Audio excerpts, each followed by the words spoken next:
Assalamualaikum warahmatullahi wabarakatuh.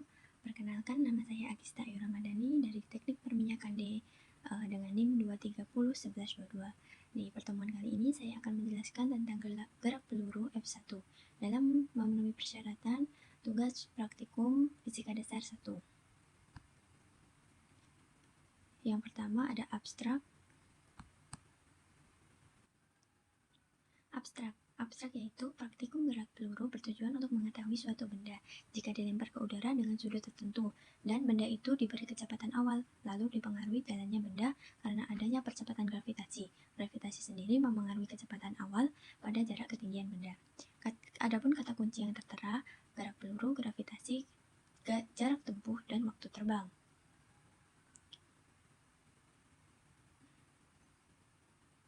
Selanjutnya, ada latar belakang. Latar belakang gerak peluru adalah fenomena gerak benda yang diberi kecepatan awal.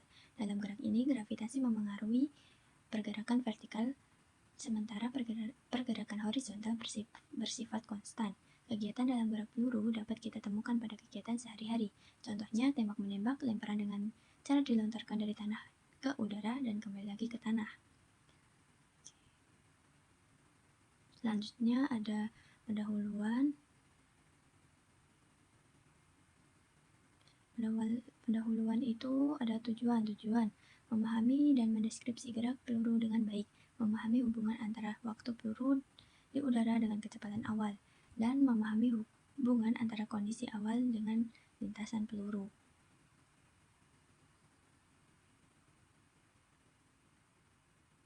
Ada permasalahan. Permasalahan di sini yaitu bagaimana memahami dan mendeskripsikan gerak peluru dengan baik. Bagaimana memahami hubungan antara waktu peluru di udara dengan kecepatan awal. Bagaimana memahami hubungan antara kondisi awal dengan lintasan peluru. Selanjutnya, dasar teori. Dasar teori gerak peluru sendiri yaitu gerak peluru yaitu gerak benda yang diberi kecepatan awal. Yang disebut peluru adalah suatu benda yang diberikan kecepatan awal yang lintasannya dipengaruhi oleh percepatan gravitasi dan hambatan di udara. Gerak ini terdiri dari dua jenis, gerak peluru beraturan horizontal sumbu X dan gerak lurus berubah beraturan gerak vertikal di dalam sumbu Y. Percepatan gerak peluru berasal dari percepatan gravitasi dan menandakan bahwa udara atau hambatan yang ada di udara itu diabaikan. Gerak peluru selalu dibatasi pada sebuah bidang vertikal yang ditentukan oleh arah dari kecepatan awal. Hal ini karena percepatan akibat gravitasi murni, vertikal gravitasi tidak memindahkan peluru pada arah horizontal. Oleh sebab itu, gerak peluru adalah gerak dua dimensi. Kita sebut bidang gerak peluru sebagai bidang koordinat XY dengan X horizontal dan sumbu Y vertikal ke atas. Selanjutnya ada metodologi.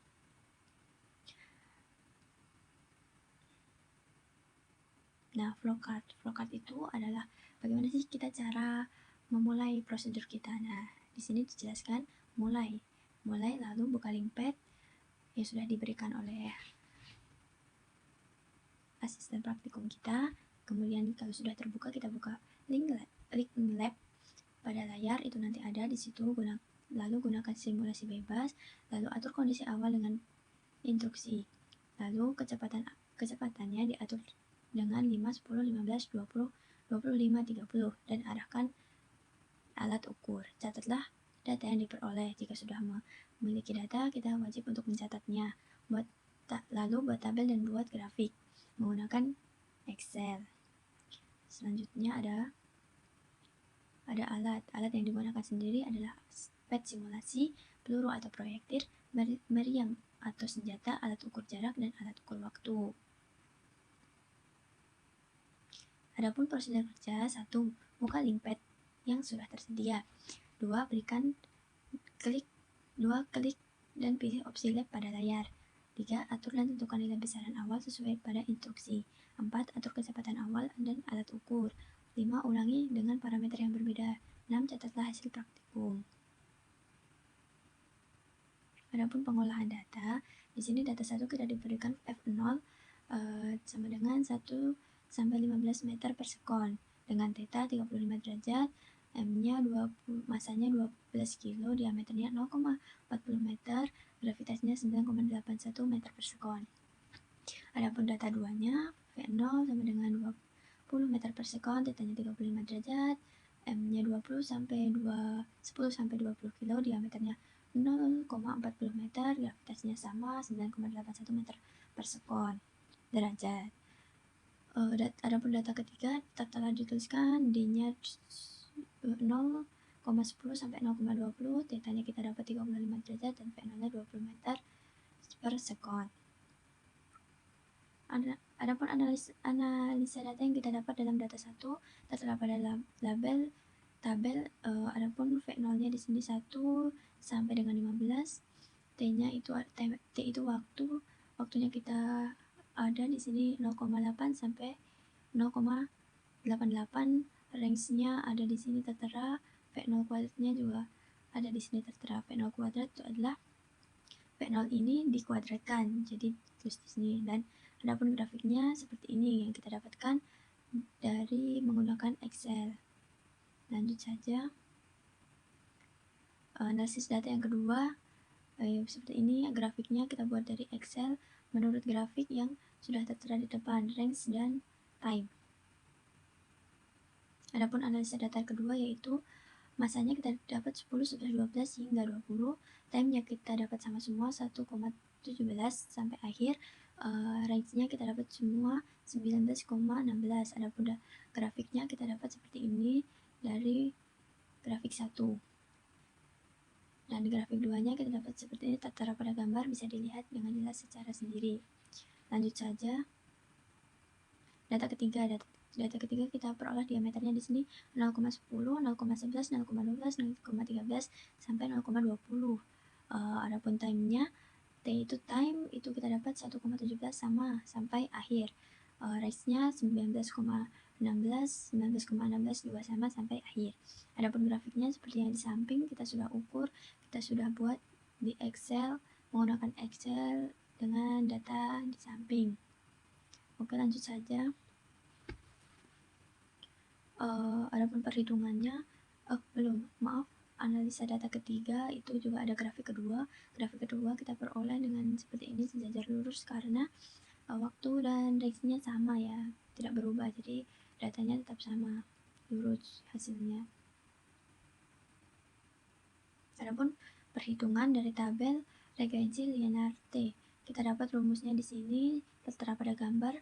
Lalu kita dapat M-nya 244,35 per 4.200 sama dengan 0,581785714285. Adapun T-nya 2 sin theta gravitasi, 2 sin theta per 9,1 itu gravitasinya sama dengan 0,11620795107703.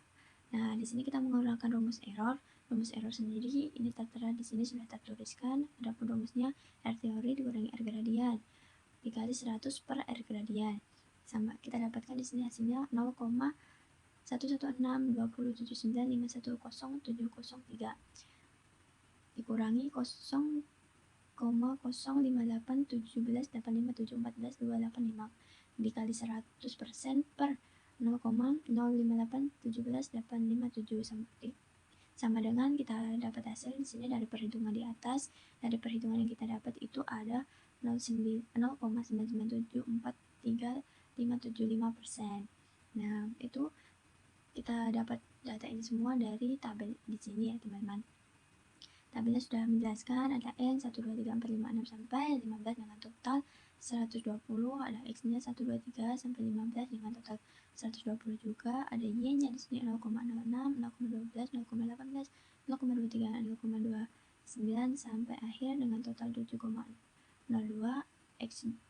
X kuadratnya juga ada 1, 4, 9, 16, 25, 36, 49 dan seterusnya dengan total 1,24.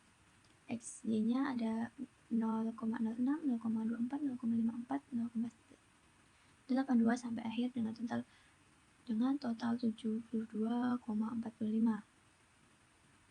Perhitungan tabel regensi linear R. Frekuensi linear R dengan rumus yang sama seperti frekuensi linear T tadi. Dengan hasil data bisa kita lihat di sini.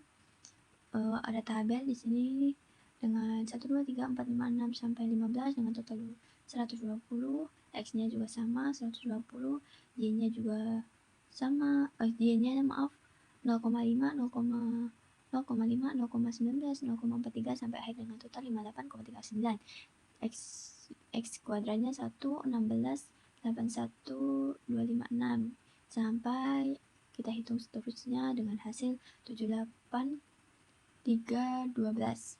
Nah, ini XY-nya juga sama tertera di sini dengan hasil 8322,38. Nah, yang perhitungan di sini sudah tertera dengan jelas ya teman-teman, bisa dilihat. Nah, ini ada pembahasan dari gerak peluru yang telah kita pelajari ini. Dalam percobaan ini kita melakukan 3 kali pengambilan data dengan hasil yang berbeda. Ketika memberi kecepatan awal dengan 1 sampai 15 meter per sekon, maka akan berpengaruh dengan waktu. Semakin besar kecepatan awal,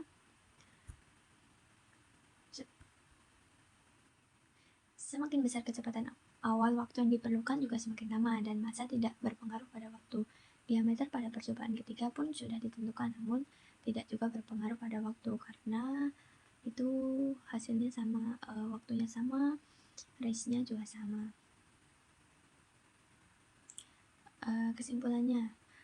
Kesimpulan dari percobaan yang telah kita lakukan ini adalah diperoleh kesimpulan sebagai berikut. 1. Kecepatan awal yang diberikan pada peluru berpengaruh pada waktu. 2. Diameter peluru tidak berpengaruh pada jarak dan waktu. 3. Massa tidak berpengaruh pada waktu. Itu kesimpulannya. Adapun sarannya, sebelum praktikum sebaiknya kita membaca dan mencari pemahaman tentang materi yang akan dilakukan di lab, agar setelah kita berada di lab itu kita tahu apa yang kita lakukan. Jadi masuk lab sudah keadaan kita tahu apa yang ingin kita pelajari. Yang selanjutnya, persiapkan alat praktikum supaya tidak menghambat jalannya praktikum, seperti laptop, jaringan internet, peralatan alat tulis, itu supaya tidak mengganggu jalannya praktikum, karena praktikum sendiri juga memakan waktu yang lumayan lama.